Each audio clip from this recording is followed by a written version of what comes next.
بالله من الشيطان الرجيم بسم الله الرحمن الرحيم الصلاة والسلام عليك يا رسول الله لا حول ولا قوة إلا بالله أستغفر الله Jazakallah to everyone for turning up again, attending. May Allah bless you all. Inshallah, we'll cover two topics again today. We've got time to cover 24 and 25 of the 47 sins of the heart. Hard-heartedness is chapter 24, and chapter 25 is coveting, which is lalach, coveting, greed. And hard-heartedness in Arabic is qaswate qalb. The Arabic word for hard is qaswat. So inshallah, as usual, a definition, a verse of the Quran Kareem, Hadith Mubarakah, and a possible story, and the main thing, the causes and the cures. Okay. So definition of hard-heartedness. This is one of the 47 sins of the heart. Definition of hard-heartedness is for your heart to become hard as a consequence of not remembering death and the afterlife, or for your heart to become so hard that you refrain from feeding poor people despite being able to. Okay, so the definition here is hearts become hard due to not remembering death and the afterlife, and secondly, not feeling compassion. But we can add to that definition ourselves as well. Hard-heartedness is not crying due to the fear of Allah Ta'ala, heart not softening when reading or listening to the recitation of the Quran Kareem, heart not softening, not being penetrated when listening to speeches. You can attend jalsas and you feel like your heart is not being affected or inspired. So what things lead to that? Okay, where a person is doing even Hajj or Tawaf and his heart's not softening. Yeah, just if I forget, there's a few things that are coming in my mind, but I'll mention them at the end. If I forget, just remind me about hard-heartedness. So blessed verse, Allah Almighty states in the glorious Quran, أَفَمَنْ شَرَحَ اللَّهُ صدره للإسلام فهو على نور من ربه فويل للقاسية قلوبهم من ذكر الله أولئك في ضلال مبين. وعليكم السلام. So like I said, qaswat, if you look at in the Arabic, فويل للقاسية, قاسية, that means hard, and qulub is the Arabic word for heart. So we've all heard that word qalb because it's used in Urdu as well. Qalb means heart, and the plural of heart is qulub, hearts. And before the word qulub in the Arabic, you can say qasiyah, so that means hard, qaswat or qasiyah. Thus, will the one whose chest Allah has opened for Islam, so he is upon a light from his Lord, be equal to the one who is stone-hearted? Never. These two are not equal. The one that whose chest Allah has opened, and the one whose chest is stone-hearted, they're not equal. Never. Therefore, destruction is for those whose hearts have become hardened towards the remembrance of Allah. They are in open error. So a hard-hearted person, he has no shauq. He's not, even when he's doing the zikr of Allah Ta'ala, he's forcing himself to do the zikr, and he's not enjoying it, and he's got no shauq for ibadat. So obviously it's a very serious condition, spiritual condition to be in. I'll go straight to the tafsir. I'll skip 3 lines. Once an ego, a nafs, becomes wretched, there exists a terribly long distance between it and the acceptance of truth. In fact, its toughness and corruption increases when it listens to the zikr of Allah Almighty. So just as sunlight melts wax but hardens salt, so the light of the sun can melt one thing but make something else harder. Likewise, the remembrance of Allah Almighty will soften the hearts of believers, yet harden the hearts of disbelievers. So hard hearts, corrupt hearts can even get more corrupt when they hear the remembrance of Allah Ta'ala. This is the point that I want to talk about a bit more later as well, how someone's heart can actually get harder by the remembrance of death or by the zikr of Allah Ta'ala. So that's an important point to touch on. Benefit. This verse warns all individuals who have made it their duty to prevent people from mentioning Allah Almighty by prohibiting the zikr performed by Sufis, zikr of Allah Almighty following Salah, accusing people who recite the Holy Quran or Kalima Sharif for conveying reward as being innovators, and it is a warning for those who are averse zikr gatherings and flee from them. ठीक है. So basically, he's mentioned Akida point as well. That this ayat Karima is basically telling us whenever people are doing the zikr of Allah, shukr karo that they're doing zikr. Don't just stop people. Don't just call everything. But even if people are doing a zikr of Allah in a way that wasn't done in the time of the Prophet ﷺ or the Sahaba, but it doesn't contradict what the Prophet ﷺ or the Sahaba did either. Well, let them do it. Shukr karo they're doing some sort of zikr, whether that be loud zikr after namaz 3 times la ilaha illallah, whether it's a zikr along with the janaza, even though, the way we do zikr with the janaza in the graveyard, la ilaha illallah loudly, it's not necessarily sunnat, but it's not haram either, it's not prohibited. So let people do it. These are good innovations, good innovations. If anyone innovates a new way of doing zikr, it's a good innovation. He'll get sawab for it. Okay.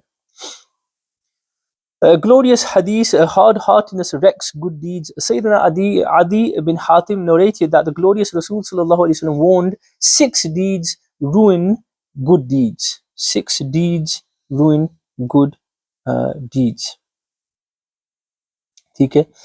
6 actions. Spying on other people's faults, hard-heartedness, love for this world, lack of shame, long hopes, oppression beyond limits. A warning about hard-heartedness. Hard-heartedness is an extremely harmful disease that will ruin your good deeds. Hard-heartedness, kaswate kalbi, is also a symptom of misfortune and is mainly caused by excessive sins. Its cure is contemplation about death and the afterlife.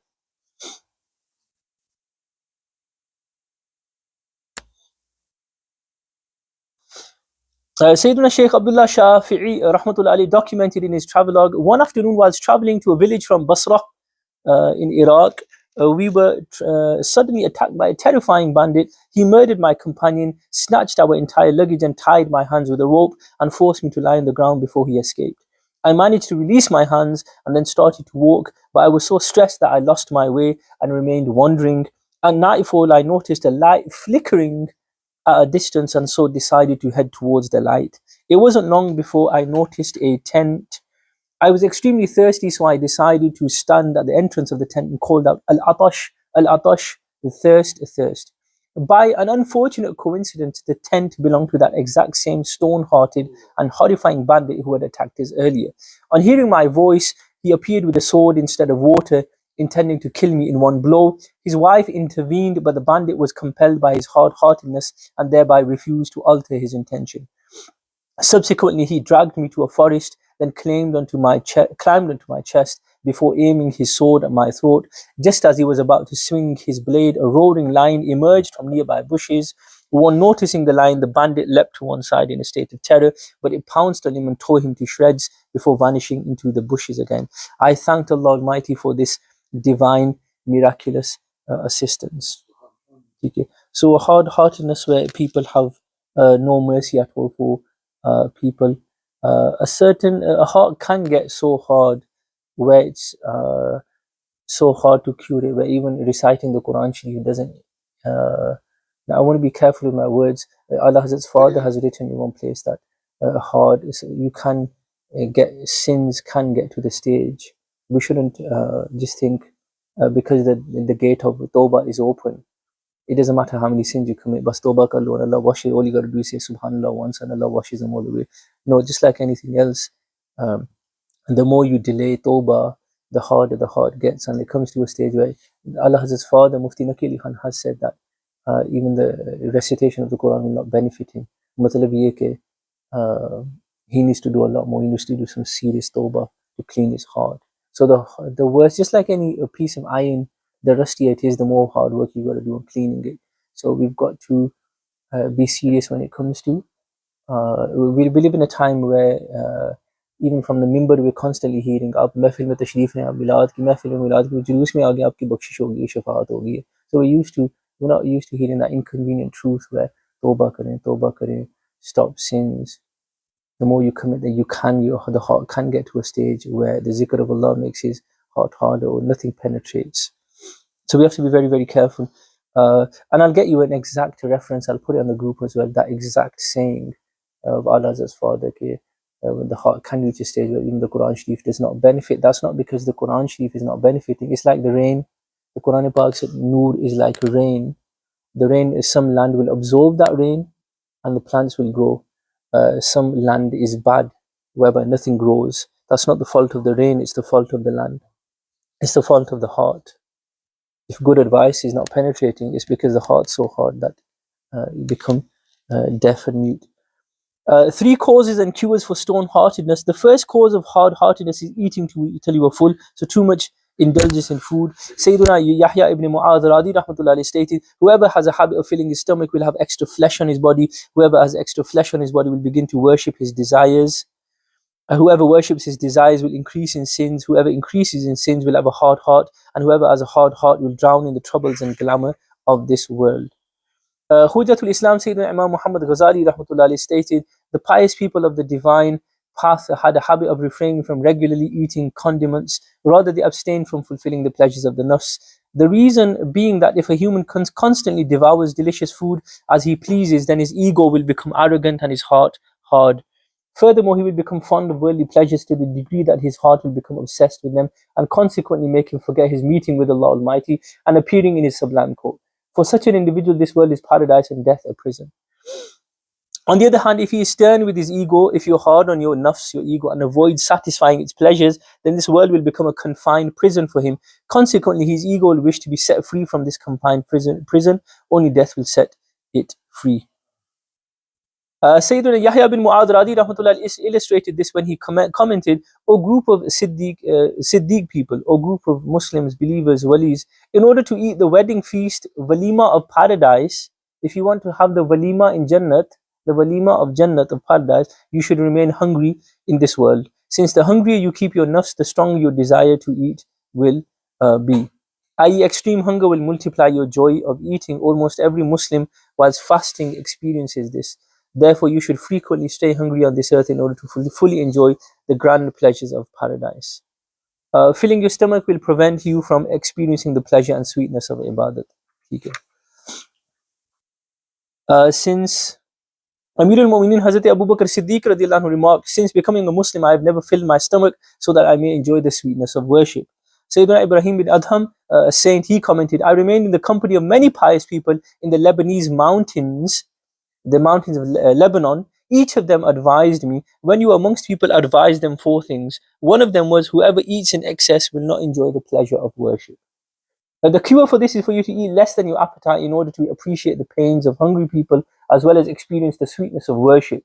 In order to inculcate the passion to eat less than your appetite, you will find it highly beneficial to read the chapter entitled Excellencies of Hunger, Pet Ka Kufr Medina, in volume 1 of the renowned book Fezan Sunnah. So that was cause number 1, eating excessively, even halal food. One of the main purposes of fasting of Ramadan as well is that we sort of understand that this feeling of the food culture, especially, that's just growing stronger and stronger, the takeaway culture. Even halal food, eating excessively is not haram, but it can harden the heart, and it just makes the nafs and the ego controlling anger. It is connected. Food is connected to the ego, even scientifically that's proven as well. It's connected to your desires and lust as well. The more someone eats, lust, sexual desires, etc., is scientifically proven that there's a connection between the two. Number 2, the second cause of hard-heartedness is useless chit-chat. Sayyidina Isa Ruhullah alayhi salam advised his companions, O people, abstain from useless talk and never utter anything other than the remembrance of Allah Almighty. Only do zikr, don't say anything else. Otherwise your hearts will harden. Even though hearts are naturally soft, but useless talk hardens them, and a hard heart is far from the mercy of Allah Almighty. I'll skip 2 lines. The cure for this is for you to avoid useless conversations. In order to help yourself to refrain from useless talk, you will find Amir Ahl Sunnah's book, Kufl Medina, tremendously useful. The third cause of hard-heartedness is excessive laughing. The Holy Prophet ﷺ warned, this is a hadith sharif, O people, do not laugh excessively, since excessive laughing kills the heart. You can cure this by inculcating a serious attitude in your personality. Refrain from the company of people who are habitual laughers and jokers. Refrain from laughing aloud and follow the sunnah of the Holy Prophet ﷺ by creating a habit of restricting yourself to only smiling. Okay. So these, let me just quickly recap these 3 causes and cures for hard-heartedness. Now, the first cause was excessively eating, even when not necessary, when not hungry, even though that's halal, but it can strengthen the nafs. Okay. Number two, like if you want a simple example, look, we all know pizzas, burgers, they're halal, aren't they? But that doesn't mean that if you just look at the effect that they have on you physically, because they're halal, it doesn't mean eat as much as you want and it's not going to raise your cholesterol level. And your sugar, chocolates, cakes, the sweet, they're halal, aren't they? But it doesn't mean khati jao, and it's not gonna, because it's halal. Halal means it's never gonna damage your soul, or it's never gonna damage you physically, and you don't have to control it. That's not what halal means. You have it in however excess you want. So halal means it's permissible. It's not guna, but still be careful. So the first cause was excessive eating, and even that's proven from a hadith park that hardens the heart. The second one was excessive talking. That's a hadith as well. That's not just a Sufi saying that. And the third one is excessive laughing. That's a hadith of our Prophet. When I say hadith, I mean hadith of our Prophet sallallahu alaihi wasallam. Okay? We can say hadith of the Sahaba as well. So all the three of these things, bazahir, they're not haram. All three of those are not haram. Excessive chatting, excessive eating, excessive laughing, they're not haram. Yet they are the cause of hard-heartedness, and that can be the cause of many harams. Okay? So haram action can be caused by excessively doing something that's halal. Okay? So hence why, when sometimes, especially in our mahol, it's well worth looking into those three things, and the chapter of the whole concept of hard-heartedness, look into that in detail further. Books Sufia have discussed. They love talking about what hardens the heart, because the tasawwuf is all about the heart, isn't it? So what hardens it, what softens it, so what the causes and what the cures. So that's why Sufia Kiram these days and age. I just want to touch briefly on, sometimes when we watch Madani channel, and we've discussed this, or we hear things on Madani channel, or we see Allama Ilyas Qadri saying things or doing things, and we think, he's from a different era. No one can do these things. It's impossible to do these things in this day and age. Why is he even saying these things? No other scholar is saying them. All you've got to do is pick up a book about the Sufis of the past, and you see they all focused on speaking less. Like that Sheikh said, I remain in the company of many pious people in the Lebanese mountains. Each of them gave me 4 pieces of advice. And each of them said to me, when you go to the people, give the people, teach and preach to the people 4 things. And one of them was, whoever eats in excess will not taste the sweetness of ibadat. Okay, so this speaking less, eating less, talking less, this is not something that Maulana Ilyas Qadri has, and Dawat Islami's invented. All 3 of them are in hadith, that these 3 things harden the heart. And still, even if someone does them excessively, they're not haram. It's now our job, if you see someone having a full pizza on his own, putting fatwa on them, okay, that's not our job. But our job is just for yourself. And you do feel in Ramzan, when we've been hungry and sort of you can feel a bit of rumbling in the stomach, you do feel sort of the heart softening a bit. If you focus on the connection between your stomach and your heart, there's a connection.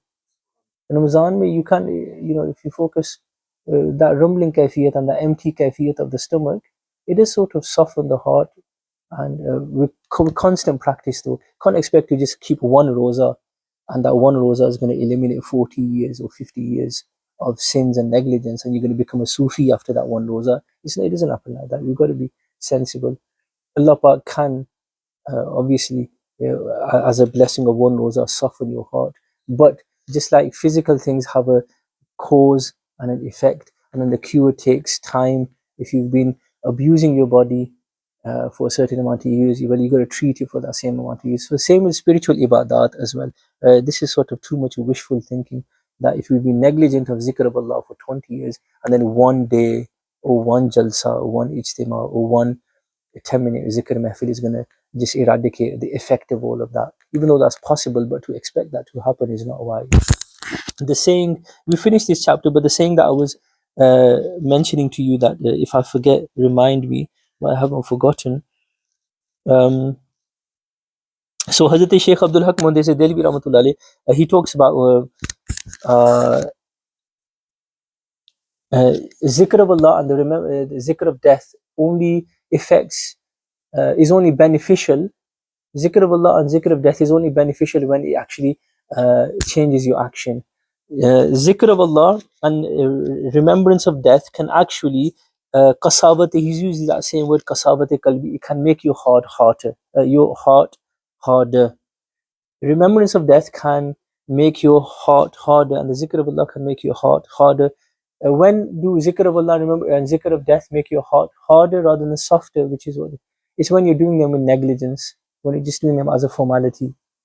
You're going to the Qabristan just as a formality, attending a janazah just as a formality, doing the zikr of Allah but not being really focused, not really, or doing it with arrogance. Okay, then it can actually have the opposite effect. Okay. इमाम गज़ाली रहमतुल्लाह अलैह से गाफिलीन का ये हाल होता है कि जनाज़ों को देखकर उनके दिल की सख्ती मज़ीद बढ़ जाती है. There's some people, ghafil, negligent people, when they see janazeh, their hearts are supposed to get softer, but they get harder. That's because it's just a formality. They're not thinking about why they're there. You know, even janazah is just like a formality. Just like we're visiting someone. Okay. Yeah. So that's worth the hardness of the heart. Just off the top of my head, another thing that the Sufiyas say, heart gets hard with a lot of waswasa as well. You know, a lot of shaitani waswasa. Don't entertain the shit. If you give the devil a finger, he'll grab your arm. If you give him an inch, he'll take a yard. Just like always, like don't entertain his waswasa even in your head. It makes your heart harder. So hadithun nafs, which is just there's waswasas of the shaitan and there's waswasas of the nafs, and they even make your heart harder. When your heart's hard, you stop enjoying zikr. You don't feel like, in fact, if zikr is happening, you feel like your chest is tightening and you feel like just walking away from that method. That can happen. I did say we'd cover another topic, so we'll cover the second one as well. This first one there's a lot that needs to do your own research on that and your own studying. Number 25, Sallu al Habib. Coveting, tama, lalach. We've covered greed before. So this is very similar. It's a definition, verse of the Quran, hadith, and causes and cures. Definition of coveting. To covet is for your ego, your nafs, to be obsessed with a particular thing due to your extreme interest in it. Blessed verse, Allah Almighty has stated in the glorious Quran, وَمَنْ يُوقَ شُحَّ نَفْسِهِ فَأُولَٰئِكَ هُمُ الْمُفْلِحُونَ. So can you see the word shuh? It's a two-letter word in Arabic, shuh. We've heard the word hirs, harasin, and that's used in Urdu as well. It means greed. Shuh is greed as well. Okay? So another word that you'll hear and see in the Quran, shuhha nafsihi, whosoever is saved from the greed of his own self. So the shuh of his nafs. So it is only they who are the successful. So the ones whose nafses are not greedy, they are the successful ones. Blessed hadith, always avoid coveting, avarice, greed. Sayyidina Abdullah ibn Amr radiallahu anhu narrates that the noblest Rasul sallallahu alaihi wasallam instructed, refrain from avarice, since nations before you were obliterated, ruined as a result of it. Greed incited them to become misers, conduce, so they did. When it incited them to sever, break relationships, they did. And when it incited them to commit sins, they did. Okay? We've read this exact same hadith in one of the previous chapters, in the chapter of greed as well. Greed made the nations before you break relationships with their brothers, with their fathers. Greed can cause jealousy even between parents and children, between brothers and sisters as well. And we see that all around us, don't we? Even blood relationships get tested. A caution about coveting, about avarice. If your greed for wealth is void, empty of any religious benefit or virtuous intention that eliminates greed, then this greed is an extremely despicable disease that will tempt you to commit sins and ruin you. Anyone who becomes engulfed in the love of wealth will be doomed and fail. On the other hand, anyone who saves himself from its web of deception will prosper and triumph.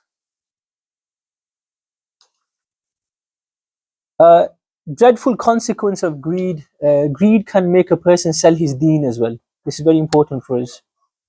This is why I've said a few times, and it's worth mentioning a million times, okay, be stable, earn, have a good rozi, have even 2 or 3 jobs, but as long as you're earning in lawful ways and you're not compromising your religious values for the sake of earning, and you're not forgetting, and you're not neglecting your religious obligations. If you don't, so being stable is important, because if you're not, especially in this day and age, then you're going to just to flatter people and compromise your religious values just to get a good, decent job. This is a story about how someone was a wali. But remember, one of the main differences between a wali and a prophet is always a prophet. His prophethood can never be taken away. They're ma'asum. Walis are not ma'asum. A wali can have his wilayat taken away. A saint can have his. This is a story of a saint going against Hazrat Musa alayhi salam due to greed. So selling his deen for money. Okay, so that's common today. Scholars selling their deen for fame, fortune. We've touched on this in the past as well, and how that's the worst type of. There's one is selling your dunya for your dunya. One is selling dunya for dunya, just to earn money, using unlawful means. But another is using religion, abusing religious statuses to earn dunya. That's even worse. A parable, a story, dreadful consequence of avarice. Bal'am bin Ba'ura was an extremely popular scholar and pious man. So remember that name, Bal'am. He even possessed knowledge of Ism al-Azam. He possessed such wonderful spiritual powers that allowed him to even see the throne of Allah Almighty from the earth. His prayers were frequently accepted and he was revered by thousands of disciples, students. When Sayyidina Musa advanced with an army of Israelites, Bani Israel, to fight against Bal'am bin Ba'ura's arrogant nation, the latter people, the nation of Bal'am bin Ba'ura, came to him, to Bal'am, in a concerned state and informed him that Musa was approaching them with a huge and mighty army in order to defeat them and drive them out of their properties and seize their lands for his own people, the Israelites. They believed that Bal'am's prayers were never rejected, and therefore they implored him to curse Musa thereby causing the latter to return in defeat. So they've come to Bal'am saying, we're going to be attacked by Musa and his army. So Bal'am, your du'as are accepted. We want you to pray against Hazrat Musa so that he returns defeated, ma'azallah. Hearing this, Bal'am bin Ba'ura trembled and replied, may you be damned, cursed. I seek the protection of Allah Almighty. Sayyidina Musa is a Rasul of Allah Almighty, and his army comprises of believers and angels. How can I possibly curse him? Despite this, his people sobbed and begged and implored him persistently. Finally, he gave up. He gave in. He decided to seek. He decided to seek a divine sign, istikhara, and if he was granted permission, then he would curse Sayyidina Musa alayhi salam. Even istikhara did not allow him to curse Sayyidina Musa alayhi salam. So subsequently, Bal'am clearly informed his people that cursing the Prophet would cause nothing but damnation for him in both worlds. Realizing that they were unable to convince him, his countrymen decided to tempt him with fortunes and riches. Hence they laid valuable gifts, offerings and other treasures in front of him, whilst reaching their limits in persistently compelling him to curse Sayyidina Musa alayhi salam. Eventually, Bal'am bin Ba'ura was overwhelmed by greed and covetousness. Failing to resist this temptation, he mounted his donkey and set off to curse Sayyidina Musa alayhi salam. On the way, his donkey repeatedly paused and turned its head around, wanting to run back. But he repeatedly struck it in order to compel it to resume its journey. Allah Almighty enabled the donkey to speak, and it warned Bal'am. The donkey said, how sad, Bal'am, where on earth are you heading? Look, there are angels ahead of me who stop me in my path. They turn my head around and push me backwards. O Bal'am, may you be cursed. Will you curse a prophet of Allah Almighty and a congregation of believers? Even the donkey's warning failed to convince Bal'am bin Ba'ura to alter his determination. Eventually, he ascended a mountain called Hisban and took a good hard look at Sayyidina Musa's army alayhi salam from a distance. Thereafter, blinded by his greed for wealth, he began to curse them. However, miraculously, whenever he cursed Sayyidina Musa alayhi salam, he uttered a curse against his own people. So he was wanting to say something else, but he uncontrollably, involuntarily, he said something else. So noticing this, his followers repeatedly reminding him, oh Bal'am, you are imploring the opposite of what we wish you to say. We ask you to curse Musa alayhi salam and his people, you're cursing us. To which he responded, my comrades, what shall I do? The words that come out of my mouth are not the words that I speak. All of a sudden, the wrath of Allah Almighty struck him. His tongue hung from his mouth and dropped to his chest. He then cried to his people and proclaimed, I am doomed and wrecked in this world and the hereafter. I have lost my faith and have been struck by the wrath of Allah Almighty and the displeasure of the Omnipotent. Sallu ala Habib. So that was a story from the time of Hazrat Musa alayhi salam. This name, Bal'am, uh, who basically for greed sold his deen, who gave in to the greed and the pressure of his community people. And what did he do to give in? He began to, ma'azallah, tried to curse Hazrat Musa alayhi salam and the believers. Obviously, uh, waging war against the Prophet of Allah and against the angels, that's going to lead to nothing but damnation in this dunya and in the afterlife. So this was a Balam bin Ba'ura who's like Ismi Azam, being able to, his du'as are being accepted, and he can see the arsh. So sainthood can be taken away from someone. This is why even the likes of Huzur Ghaus Pak radiallahu ta'ala anhu, all of the awliya, they used to be worried and pray to Allah ta'ala, give us a death in a state of iman, because they know that dying in iman is not guaranteed. So even they would do that. TK. So alhamdulillah, we've covered two topics: hard-heartedness and greed, avarice, lalach. Those were chapters 24 and 25 of our 47 chapters. We passed halfway through our book. Jazakallah for your attention. La hawla wa la quwwata illa billahi al-ali al-azim. Astaghfirullah.